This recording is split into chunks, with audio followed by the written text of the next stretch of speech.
जनाधार बिना आधार कोई किसी का नाम उछालना, किसी को बदनाम करना, ये कांग्रेस की ओछी मानसिकता। और अभी राजकुमार जी ने राजेंद्र जी मीणा के लिए कहा कि उनका फूल सिंह जी का पिताजी का बोर्ड लगा हुआ है। मेरा पिताजी माधु सिंह जी मीणा है। मेरा आधार कार्ड भी चेक करो, मेरा वोटर आईडी भी चेक करो, मेरा रिकॉर्ड चेक करो। और 1 इंच जमीन अगर फूल सिंह मीणा की मिल जाए तो मैं आप जो कहो जो करने को तैयार हूं। और उसमें जो वास्तव में 2023 से पहले यहाँ पर विवेक जी कटारा ने 2 बीघा जमीन में कब्जा करवाया था।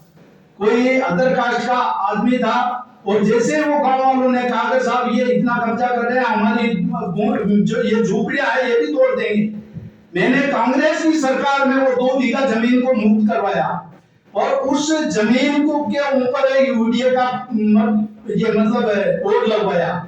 जब वो गांव वालों ने इकट्ठा होकर मेरे को कहा तो मैंने उनको आश्वासन दिया, सरकार किसी की भी हो, आप जो बरसों से जो बसे हुए हैं उस जमीन में आपका अधिकार है, आपको कोई खाली नहीं करा सकता।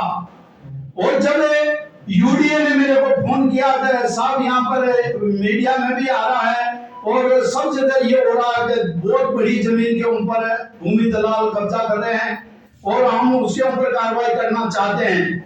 मैंने कहा अगर यूडीए की जमीन है, कोई जो बाउंड्री वाले कब्जा कर रहे हैं तो आप निसंकोच इसके ऊपर आप कार्रवाई करो। मगर दुर्भाग्य है कि बरसों से जो मजदूरी करने वाले एक एक पैसा इकट्ठा करके मकान बना लिया, यूडीए कहां छोड़ी थी? यूडीए ने वहां जाकर चेक क्यों नहीं किया? मैंने कलेक्टर साहब और कमिश्नर साहब को कहा है, जो भी इसके अंदर अधिकारी है, जो इस पेड़ के अंदर है, लापरवाही की है, उनके ऊपर कार्रवाई की जाए।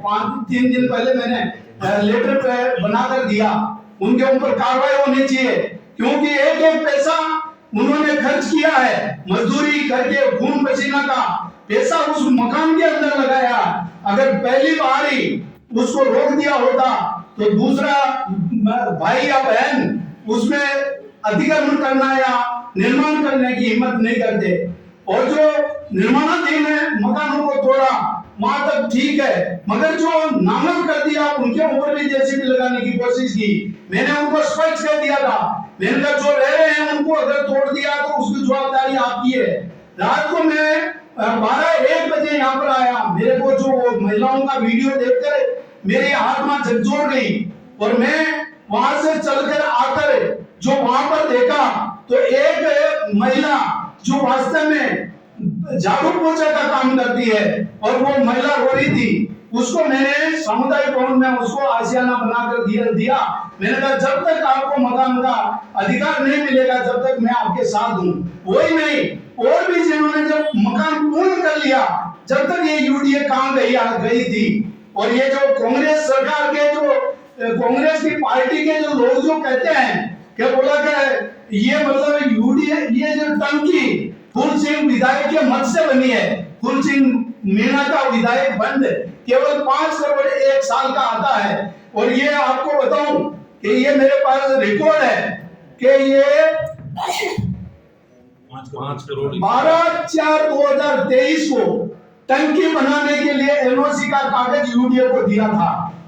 उसके बाद में यूडीए के बाद में उसका रिकॉर्ड नहीं है, रिकॉर्ड भी गायब है। टंकी बन गई, 5 करोड़ 61 लाख से ऊपर की टंकी बनी है और वो भी कांग्रेस के सरकार में वहां से ये बनी है। और उसके बावजूद भी ये मेरे पास में रिकॉर्ड है, ये 5 करोड़ 61 लाख 53 लाख रुपए का जल जीवन मिशन से टंकी बनी है। कांग्रेस के जिला अध्यक्ष को कहना चाहता हूं और एक पत्रकार मोदी भी कह रहे थे फूल सिंह के मत से ये टंकी बनी है और उन्होंने ये किया है। ये टंकी 2023 के 23 मई 2005 का ये जो मतलब टेंडर हुआ है, वर्क ऑर्डर है और टंकी उस टाइम पे बनी है। और मेरे विधायक फंड से एक पंचायत के अंदर मैं ज्यादा से ज्यादा 20-25 लाख रुपए 1 साल में दे सकता हूँ। 5 करोड़ 61 लाख के 53 हजार रुपए में कैसे दे सकता सकता हूँ, उनको पहले तथ्य तक जाना चाहिए और ये मतलब ओछी राजनीति नहीं करनी चाहिए। और वो कह रहे थे, ये बोला कि मतलब इनकी जमीनें हैं तो बताना चाहिए। और ये जो तखत सिंह जी के लिए कह रहे हैं कि उन्होंने जमीनें बेची, एक भी एग्रीमेंट उनका बता दे, उन्होंने खरीदी है वो अलग बात है, हमारा मंडल अध्यक्ष है उन्होंने भी खरीदी है। और जो आदिवासी बेचारा वर्षों से कब्जा करके बैठा था और उसकी जमीन का आवाज हुई थी जब हमारा ये हमारा ट्रांसफर नगर के अंदर वो बिल्कुल सटी हुई जमीन थी, उस टाइम पर उसका आवाज क्यों नहीं किया गया? क्योंकि वो गरीब आदमी था, उसका कब्जा था, इसलिए उसको छोड़ दिया कि भाई इसको ये कर दे। वो भी गरीब था इसलिए उसने अलॉटमेंट नहीं कर पाई और उसको पट्टा नहीं मिला। और वही जमीन किसी पैसे वाले की होती तो वो बेचारा आज वो भी उसके अंदर मकान बनाता है या प्लॉट बेचता, कुछ भी करता। मगर आदिवासी के ऊपर मतलब ऐसी नियत रखने वाले, मैं तो कह रहा हूँ ये जो वास्तव में इस जमीन के अंदर आदिवासी नहीं है, सर्व समाज ने सस्ता प्लॉट दिया और किसी ने खरीद लिया तो कौन सा गुनाह है? और मेरे को यूडी वालों ने पूछा कि बोला कि वास्तव में हम वहां पे कर रहे हैं, तो उन्होंने निर्माण दिन का नहीं, मेरे को बाउंड्री वाल और वहां पर छोटा मोटा इसकी बाउंड्री को तोड़ने के लिए कहा था। और जब वीडियो आया तो मैं ऑडियो और ये जो वहां की जो रिपोर्ट आई तो मैं जयपुर से यहाँ पे आया।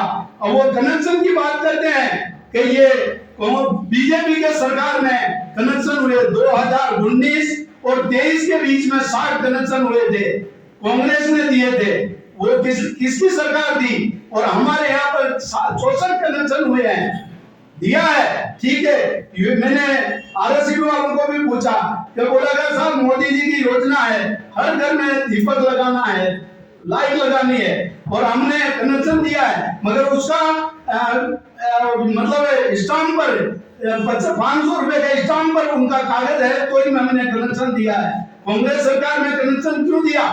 और ये जो परसों से रह रहे हैं उनके लिए मैंने पहले भी कहा था कि 23 से पहले अगर रह रहे हैं तो रिपोर्ट लाओ, नहीं दिया। फिर भी मैं जिनका मकान टूटा है उनके साथ में खड़ा हूं और उनको न्याय दिलाने के लिए मैं हमेशा तैयार रहूंगा। मगर ये ओछी मानसिकता रखने वाले और एक दूसरे पर कीचड़ उछालने वाले, खुद के पांव में देखकर वो अपने आप में जाके कि ये क्या कर रहे हैं। और मैं तो कह रहा हूँ कांग्रेस का जो इतना बड़ा लीडर है, गैस गोदाम है, उसका कागज क्या है? बेचारे गरीबों का प्लॉट को खा गया और खुद का प्लॉट ले लिया। उसकी यूडीए कार्रवाई क्यों नहीं कर रही? कोर्ट का फैसला है, क्यों नहीं कर रही? क्योंकि वो पैसे वाले हैं, राजनीति का दबाव है और वो कुछ नहीं कर रहे हैं। ये गरीब है, ये कार्रवाई नहीं कर सकते, इनके पास आगे पूछ नहीं है, इसलिए इनके ऊपर हर आदमी की, हर पार्टी की ये मतलब इनको दबाव और उनके ऊपर कोई कोई ऐसी दबाव डाले। मैं पत्रकार बंधु आप लोगों के चरणों में मैं नमन करता हूँ कि वास्तव में फूल सिंह मीणा गुनाहगार है तो फूल सिंह मीणा को सजा मिलनी चाहिए। हर एक किसी को का नाम उछाल कर उसको सजा देने का जो प्रयास कर रहे हैं। एक पत्रकार महोदय मेरी जो पहले भी उल्टा फोटो भी लगता था, मैंने कोई बात नहीं की थी, मगर वास्तव में हकीकत आई तब उनको पता लगा। मैं चुपचाप बैठा था, मैंने किसी को यह नहीं कहा कि ये बात है। जो हकीकत सामने आती है तो ये वास्तव में पहले जानकारी लेकर पत्रकार महोदय से यही मैं प्रार्थना करता हूं कि उसका नाम लेवे तो अच्छा लगेगा। बिना मतलब किसी का नाम उछालना और उसके ऊपर टिप्पणी करना, ये कहीं न कहीं बेचारे का किसी व्यक्ति का अहित करने की बात है। मैं पत्रकार महोदय के बीच में मैं ज्यादा नहीं कहकर वास्तव में वर्षा मुंडा की 150वीं जयंती पर मैं सभी को बधाई देता हूं कि ऐसा